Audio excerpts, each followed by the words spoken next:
喺世界比賽入面攞銀牌當然好開心啦，喺入面都攞咗好多寶貴經驗啦，亦都擴闊咗自己嘅眼界。喺世界技能大賽之前，我嘅專家為我提供咗好多唔同嘅訓練同埋比賽機會，等我可以累積經驗。而我嘅隊友亦都喺我訓練嘅期間預備食材同埋模具等，令我訓練嘅過程更加順利。咁喺預選賽嘅時候啦，我就已經同 Yoyo 同埋阿 Kim 建立咗一個好深嘅友誼。咁當初亦都有一個約定，就係無論邊一個代表香港出賽都好，另外嗰兩個人都會去全力支持對方。我哋 Team Promise 就係無論邊一個出賽，其他人都會自發一齊去到利昂，之後陪住大家。過去一年啦，我哋參加咗好多唔同嘅比賽啦。咁見到 Jarvis 攞獎嘅時候咧，我都好開心、好感動。今次喺西點製作呢一個項目拎到銀牌，其實係屬於我哋4個人共同努力嘅成果啦。咁1萬句多謝都表達唔到我對佢哋嘅感激嘅。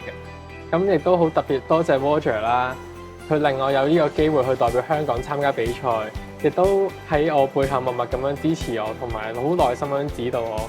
咁我諗今次係一個好長嘅過程啦。咁睇到 Jarvis 攞咗銀牌，其實我都感到好開心，亦都替佢好驕傲啦。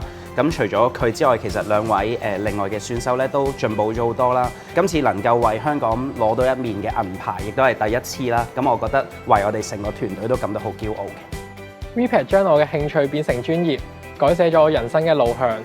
我希望可以進一步咁提升自己嘅技能，喺呢一行發揮更大嘅影響力。而我而家喺 ICI 做緊 trainee， 將會訓練下一屆嘅選手，亦都希望香港可以喺下一屆嘅比賽入面繼續拎到好嘅成績。